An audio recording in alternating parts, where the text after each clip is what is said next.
labranza convencional, y otra la que tenemos a la derecha, que es la siembra directa. Lo que habitualmente para la humanidad era hacer agricultura es hacer labranzas.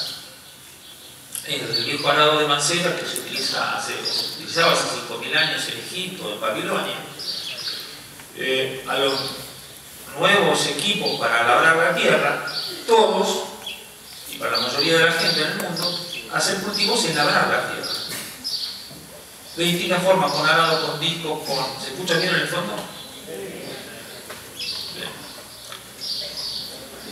¿Y por qué se trabaja la tierra? ¿Para qué se imaginan que se trabaja la tierra?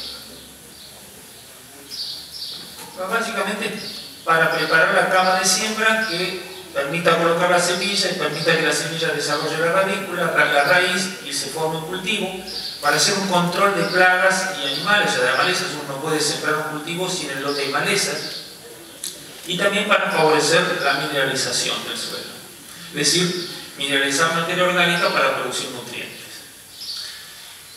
En definitiva es para que el cultivo pueda ser sembrado. Pero esa forma de hacer agricultura tiene un alto impacto en el ambiente. ¿Y qué es lo que hace? Hace una reducción de la cobertura superficial que naturalmente tiene el suelo. El suelo nunca está desnudo, está cubierto por vegetación. Acelera los procesos de degradación, de degradación de la materia orgánica, y hay un incremento importante de riesgos de erosión hídrica y eólica. Vos, cuando han hecho un pozo para plantar una planta, una calicata o una banquina, habrán visto que esto es un suelo, y el suelo tiene distintos, nosotros los ingenieros llamamos horizontes, son capas con distintos colores. Por lo que ustedes no saben es que en realidad el suelo hace muchos años era todo del color de lo que se ve abajo. Eso fue el material original de ese suelo. Y a través de los años, por el efecto del clima, de las raíces, de la vegetación, se transformó en esto, en un suelo. ¿Ustedes saben más o menos cuánto tarda en transformarse en un sedimento en un suelo? Entre 7 y 10 millones de años. Es una enormidad. En términos biológicos no, pero para nosotros es mucho. Así que esto que era todo lo mismo se transforme en un suelo que es casi una estructura viva, con distintas porosidades y desarrollo de hongos, insectos, macro, microflora en la parte superior, y en la parte inferior con arcilla para retención de agua. Esto tarda 10 millones de años aproximadamente en formarse, y sobre esto, que tiene 1 metro, 1,5 metros, está sustentado toda la producción de alimentos del mundo. Entonces, cuando nosotros hacemos labranzas, hacemos eso, básicamente es eso. O sea, lo que a la naturaleza le costó 10 millones de años, nosotros vamos con el arado y lo damos vuelta.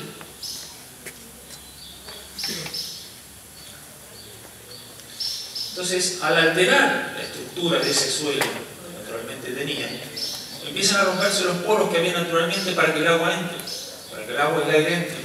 Entonces, cuando llueve ya el agua no puede entrar y se empieza a acumular en superficie, y esa agua o se pierde por gravedad, se va a los ríos, a los arroyos, o se evapora, pero esa agua no entra al suelo. Y si esa agua no entra al suelo, la perdemos para la producción de alimentos. El agua empieza a irse. Esa agua que perdemos es unos cuantos kilos menos de grano que producimos. Fíjense, esto es una foto de una erosión hídrica. Todos estos parecen arroyos, en realidad es el efecto del agua que se ha ido llevando la parte más fértil, más superior del suelo, y la ha depositado en el bajo. O sea, ¿se acuerdan los 10 millones de años? Bueno, ahora están acá los 10 millones de años. Y por lo tanto la capacidad de producción de ese suelo ha sido muy resentida. Y cuando se va, ese proceso de erosión hídrica, y cuando se va el suelo, se va el agua, también se va el suelo, y también se van fertilizantes y agroquímicos que deberían quedar en el lote y después terminan en los cursos de agua contaminadas. Es otro efecto, otra foto de los erosión hídrica primero es laminar, después en surco, después ya cuando es muy grave es en cárcavas. Hay muchos suelos erosionados en el mundo. Hacia el oeste, donde no hay cursos de agua, los suelos son más sueltos y más arenosos, en lugar de tener procesos de erosión hídrica, tenemos procesos de erosión eólica, es decir, el suelo empieza a volar, no se lo lleva el agua, sino que se lo lleva el viento. Habrán visto fotos de este tipo más hacia el sur, en la zona de Bahía Blanca, en el oeste de Córdoba. Pero el proceso es el mismo. Al labrarlo, al trabajarlo, se rompen las estructuras naturales que tiene el suelo y la naturaleza hace su efecto y se lo lleva. Determinando estos procesos erosivos. Eso que lleva a una pérdida de productividad. Esa pérdida del suelo nos va a llevar a una pérdida de productividad en el tiempo. Entonces empezamos a ver estos efectos que son suelos, fíjense, como planchados, sin porosidad natural, los cuales les cuesta mucho entrar el agua. Es un terrón, capote de suelo, fíjense que no tiene poros, no tiene vida, no tiene raíces. Ese es el efecto de la erosión. Entonces, la humanidad se encuentra en la encrucijada de seguir produciendo alimentos, pero a costa del ambiente. Nosotros somos productores de alimentos, pero no queremos que los alimentos se produzcan a costa de lo que aparece ahí abajo. Y hace 23 años, pensando en todo esto, de que nació APRESID, nos planteamos este nuevo paradigma agrícola que es la siembra directa. Y bueno, tratar de hacer cultivos, pero sin labrar la tierra. Era todo un desafío. Muchos decían que no se podía hacer, que siempre la humanidad habría labrado la tierra y no se podía hacer agricultura sin labrar. Pero en realidad en la naturaleza pasa algo parecido. O sea, en los bosques o en los pastizales, cuando un individuo muere, no va el hombre y planta otro árbol, sino que cae una semilla en los rastrojos de los árboles o de los individuos muertos, vuelve a aparecer la vida. Eso es lo que se nos ocurrió que se podía hacer. Volver a generar vida sin tocar los rastrojos, sin tocar eso tan sensible que tiene el suelo, que es como la piel del suelo. La cobertura que tiene es como la piel del suelo. De la mano de las sembradoras empezaron a diseñar nuevas sembradoras que permitían trabajar sobre esos rastrojos y dejar la semilla en el suelo sin tocarla. Empezamos con la siembra directa. Y empezamos a ver que era posible. Que sin tocar los rastrojos, sin tocar la piel del suelo, se podía generar otro cultivo. Es decir, después de una cosecha, viene la sembradora, haciendo un pequeño surquito, deja la semilla en el suelo y generando nuevos cultivos. Pero siempre cuidando de no dañar el suelo. Es decir, resumiendo entonces que en la agricultura convencional, lo que hace el hombre es una modificación del ambiente, del suelo, en pos de que la planta logre un rendimiento determinado. En este caso, lo importante es la planta. Pero lo que nosotros proponemos es adaptar la planta y la tecnología al ambiente, al suelo, para lograr un potencial de producción sostenible y sustentable. Esta forma de producción no es sustentable. La siembra directa es un sistema y una práctica, como nos decía, que se basa en condiciones de no remover, no labrar el suelo, pero involucra una serie de buenas prácticas agrícolas. O sea, no es solamente sembrar directamente, sino que nosotros planteamos esta forma de producción toda una serie de buenas prácticas agrícolas. ¿Qué son estas que se las detallo acá? No remover el suelo, cubrir el suelo con una capa de residuos o rastrojos, hacer rotación de cultivos, intensificar la rotación, hacer un manejo integrado de plagas, trabajar con una nutrición balanceada de los cultivos y hacer un manejo eficiente y responsable de los agroquímicos. Todas esas buenas prácticas agrícolas es lo que hoy involucra la siembra directa, y lo que desde APRESID proponemos y tratamos de difundir, y es nuestra visión como productores de alimentos. No remoción del suelo. No remover el suelo es lo que ocurre. Estos problemas de erosión iónica y hídrica ya no ocurren, porque el agua puede penetrar en el suelo y no perderse. Y al cubrir el suelo con una capa de residuos o rastrojos, esos rastrojos le dan una porosidad al suelo. Esos rastrojos quedan en superficie, son alimentos de microorganismos. Esos microorganismos mueren y se transforman en estructuras orgánicas muy estables, que es lo que se llama el humus de los suelos. Es decir, todos esos rastrojos no es que quedan en superficie, sino que se van metiendo dentro del suelo y se transforman en formas más estables de carbono. Y eso es lo que le da porosidad y fertilidad al suelo. Al no remover, empiezan a aparecer los insectos, las lombrices, y empiezan a trabajar de una forma de hacer poros, lo que llamamos bioporos, que son los canales por donde entra el agua y el aire al suelo. Es que son suelos con gambira. Y al no estar cubierto un suelo, este es el efecto que produce una gota de agua cuando cae después de una lluvia. La gota impacta en el suelo, rompe los terrones, esos terrones más chicos tapan los poros y el agua que queda en superficie erosiona y termina en los cursos de agua. Este color es porque hay suelo ahí, en ese río. En cambio, si tenemos un rastrojo en superficie, la gota cae, baja su energía cinética, y cuando llega al suelo, llega muy lentamente y puede penetrar por los poros estables que tiene el suelo. Entonces, no hay contaminación de cursos de agua. Todo el agua que cae se aprovecha para producir cultivos. Y también hablamos de rotación de cultivos. O sea, hacer siembra directa no es hacer un cultivo, sino que es toda una secuencia ordenada y planificada de distintos cultivos a lo largo del tiempo, y es herramienta fundamental para la sustentabilidad económica y ambiental de los productores.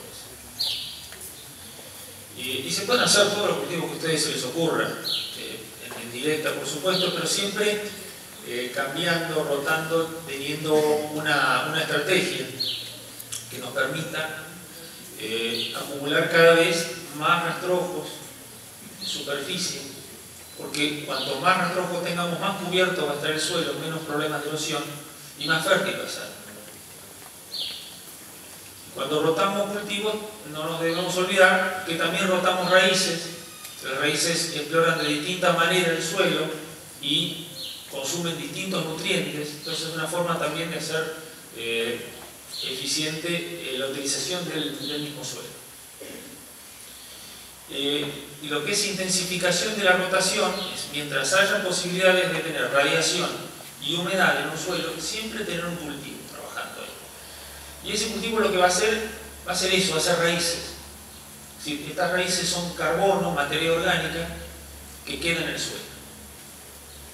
La vieja teoría de tener un lote en barbecho durante 6-7 meses ya no funciona, sino que tenemos que tener ese suelo trabajando, generando raíces para producir poros, macroporos y carbono que quedan en su suelo.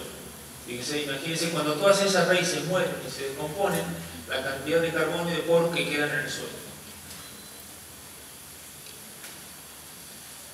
Manejo integrado de plagas. Nosotros lo que proponemos es hacer un buen diagnóstico y no salir a pulverizar por pulverizar, porque me parece, porque el vecino hizo una aplicación, sino que hay que hacerlo de una forma profesional y evaluando si hay alguna plaga o algún insecto, si llega al nivel de daño económico, y si no hay insectos benéficos que la pueden llegar a controlar. Eso es lo que es un manejo integrado de plagas. Aplicar solamente cuando es necesario y nada más. Nutrición balanceada. Nosotros sabemos que los cultivos extraen nutrientes del suelo, y si queremos mantener el suelo sano tenemos que reponerles los nutrientes que nos estamos llevando. Eso es fundamental. Tenemos que hacer un estudio de qué es lo que tiene el suelo, qué es lo que nos vamos a llevar con los granos y tratar de reponerlo. O sea, lo que dice ahí abajo, devolverle al suelo lo que el cultivo se lleva. Y por último, hacer un manejo eficiente y responsable de los agroquímicos. Lo mismo, ustedes lo van a ver en la parada del pulverizador. Hay distintas normas y distintas reglamentaciones que hay que cumplir para hacer una aplicación eficiente y no afectar ni al medio ambiente ni a las personas. Hacer el triple lavado, que supongo, no sé, Sebastián le preguntará en la parada lo que es el triple lavado, para que los bidones no queden sucios de producto, ese producto vuelva a la pulverizadora y los bidones se inutilicen para que no se puedan destinar a otra cosa más que para reciclar.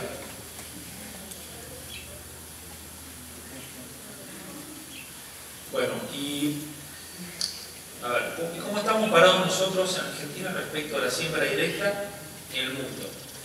¿Ves que se parece? Hacemos mucha siembra directa, poca siembra directa, en el mundo se hace más, se hace menos. ¿Cómo se imaginan que estamos parados? Estamos bastante bien parados. En el mundo, ahí lo que se ve acá, en el mundo, solamente el 7% de la agricultura se hace en siembra directa. Y en Argentina el 80% se hace en siembra directa. Después, si quieren, al terminar hacemos las preguntas, no hay problema. El grupo que se quede acá, se queda conmigo y hacemos todas las preguntas, entonces, a nivel mundial, solamente el 7% de los suelos que están en agricultura se hacen en siembra directa. O sea que hay un 93% del suelo del mundo que tienen esos procesos erosivos que vimos. Y en Argentina el 80%. O sea que estamos bastante bien. De hecho, hay técnicos de Argentina, de la derecha Rodolfo Gil, que están diseñando prototipos en otros países y dando charlas y conferencias y ayudando para que la gente conozca esta forma de trabajar. Esto es en España, pero han estado en Portugal, en México, en Italia, en Rusia, Ucrania.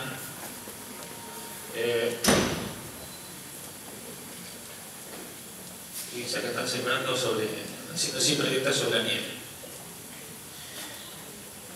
O diseñando prototipos que se adapten a otras situaciones, a otras regiones distintas que la nuestra. Pero es algo que el mundo ha empezado a tomar conciencia y ha empezado a demandar. Y parece que somos bastante buenos con esto. Luego lo ven a socio de Apreciado, Roberto Peiretti, que está disertando sobre siembra directa en Ucrania el año pasado. Y hace poquito tuvimos un grupo de ucranianos que vinieron acá a Argentina a ver sembradoras de siembra directa. Y hace 2 años la Academia Nacional de Agronomía y Veterinaria le entregó a Presid el Premio al Desarrollo Agropecuario por su trabajo en siembra directa y en el cuidado de recursos. Y es básicamente lo que queremos nosotros, es cuidar los recursos con los que contamos para producir alimentos, que ya lo dijimos, es el suelo, el agua y el aire. Con esos 3 elementos la humanidad produce alimentos. Lo del suelo ya lo vimos, que la siembra directa reduce la erosión, reduce un 90% de la erosión del suelo.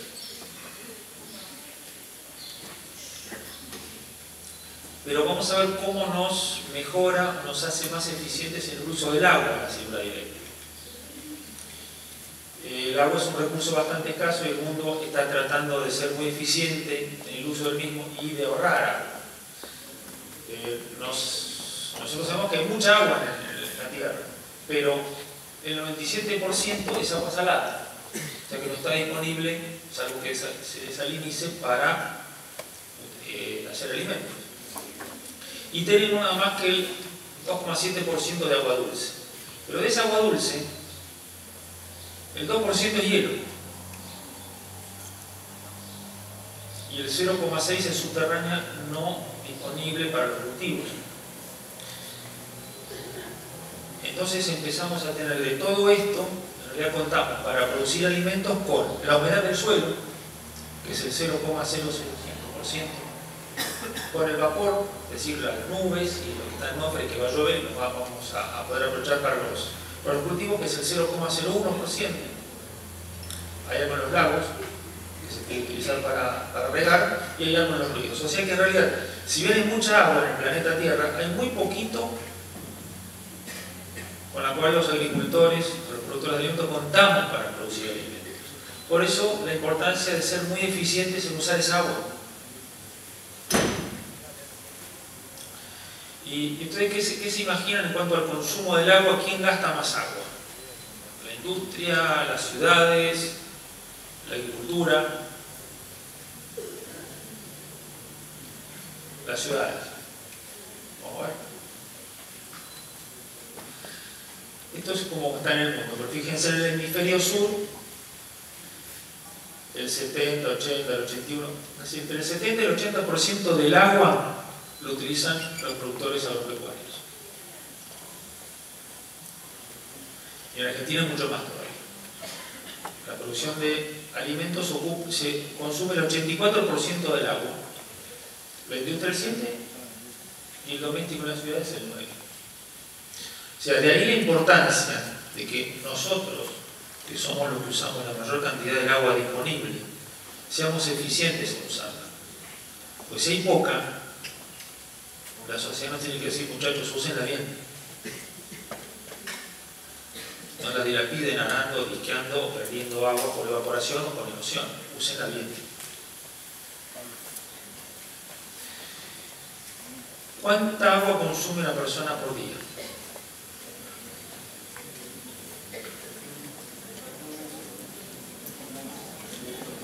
3, 4 litros para vivir por día. No, consume, vamos a decir por la boca. 2 litros, 3 litros. Bueno, tiene una trampita la pregunta. En parte es cierto. Pero yo dije por la boca. Y por la boca entran los alimentos también. Entonces, una persona bebe entre 2 y 4 litros de agua por día, pero toma entre 2.000 y 5.000 litros de agua para producir el alimento que consume la persona. De 2.000 a 5.000 litros de agua por día.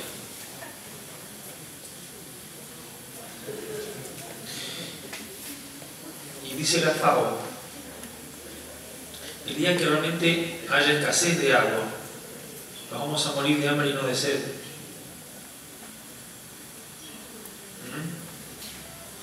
Porque 2 litros se consiguen fácilmente, pero entre 2 y 5.000 no.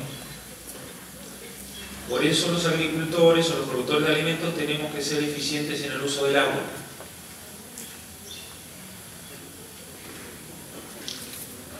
Y ahora lo que estamos trabajando en lo que se llama huella hídrica. Huella hídrica es el contenido intrínseco que tiene un alimento de agua.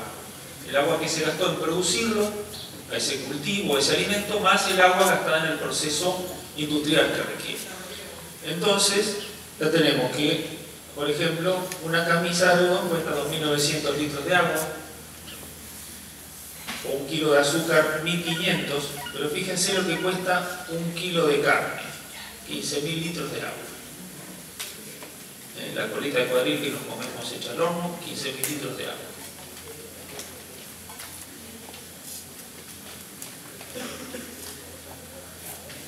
Y hay estudios que determinan cuál es la huella hídrica de los distintos alimentos, los distintos productos en distintos países.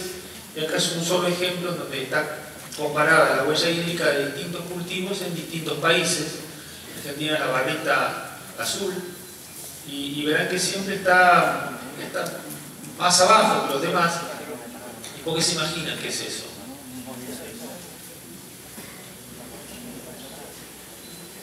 Porque se hace siembra directa.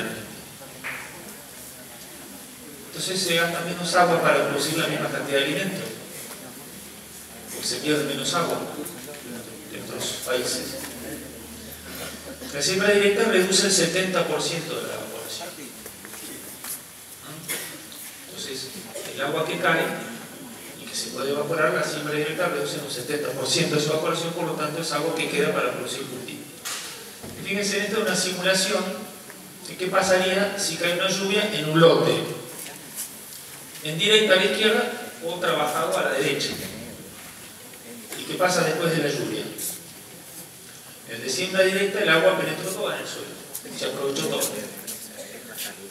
Vamos a decir que normalmente no ocurre así, pero un 100% de eficiencia de aprovechamiento de esa agua de lluvia. ¿Y qué pasó en el lote que estaba trabajado? Se encharcó, el agua escurrió y se perdió. Pero no está limpia el agua, se llevó suelo también. Por eso la siembra directa es mucho más eficiente utilizando el agua que cae. Al tener el suelo cubierto con rastrojos, toda el agua que está en la humedad del suelo, en lugar de perderse por evaporación sin producir alimentos, la idea es que salga a través de la planta por transpiración y produzca alimento. Esa es la idea. Entonces la siembra directa hace un uso más eficiente del agua al aumentar la infiltración, disminuir las pérdidas por escurrimiento y evaporación y mejorar la retención, es decir, el almacenamiento de agua. Acá, fíjense, esto es un cultivo, un lote de maíz. Acá el de la izquierda le retiramos, en ese lado le retiramos la cobertura que tenía, todo el rastrojo de se lo retiramos, y a la derecha se lo dejamos. ¿Se imaginan qué maíz rinde más? El de la derecha. O sea, ¿cuál tiene mayor huella hídrica? Mayor huella hídrica. De la izquierda. Va a gastar más agua para producir los mismos kilos de maíz. No va a producir lo mismo, pero cada kilo de maíz producido en ese lote consumió más agua que este. Con la misma agua disponible, acá se producen menos alimentos. Y bueno, y vemos cómo impacta también la siembra directa en el aire. Saben ustedes, todos sabrán lo que es el efecto invernadero. Pero ese efecto invernadero, que es beneficioso y permite la vida en la Tierra, está cambiando porque hay ciertos gases que emite el hombre que aumentan esa capa de efecto invernadero, que es el dióxido de carbono, el metano, el óxido nitroso y otros. Entonces, cuanto menos dióxido de carbono emitamos, mejor para evitar aumentar el efecto invernadero. Y ahí vemos cómo fue aumentando la concentración de dióxido de carbono en la atmósfera hasta nuestros días y cuál es la proyección de acá a 35 años. En 35 años estaríamos en 450 partes por millón, que es mucho, muy alto. Por lo tanto, estamos tratando de reducir las emisiones de dióxido de carbono para evitar el calentamiento global y el cambio climático. Y existen dos formas de mitigar el cambio climático. Una es reduciendo la fuente de emisión, es decir, emitiendo menos dióxido de carbono. Y la otra es aumentando la cantidad almacenada de esos gases de efecto invernadero en los sistemas terrestres. Es decir, emitir menos dióxido de carbono y secuestrar dióxido de carbono y tenerlo en formas más estables. ¿Qué hacemos cuando hacemos siembra directa? Por un lado, emitimos menos, porque la siembra directa, trabajar menos la tierra, pasar menos veces el tractor por el lote, gasta un 40% menos de combustible fósil. Por lo tanto, emitimos menos dióxido de carbono para hacer los mismos cultivos. ¿Sí? Fíjense, con un litro de combustible se producen 50 kilos de grano promedio con la brasa convencional y 123 en siembra directa.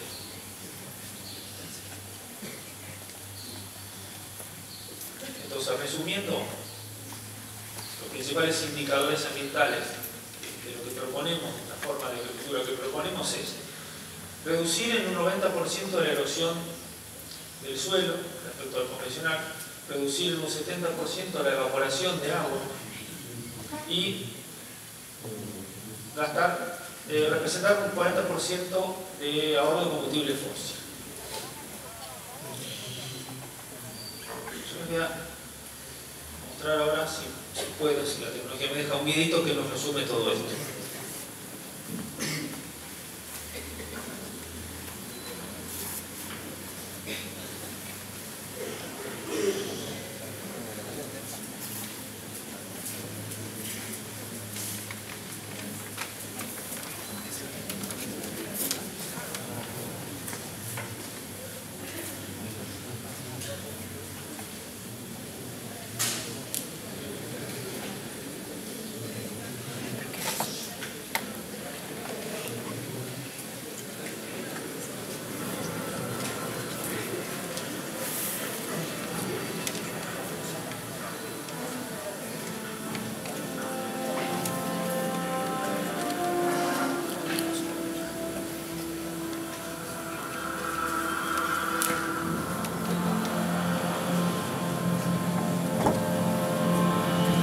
Todos los que producimos algo buscamos dejar una huella, un hito, un récord.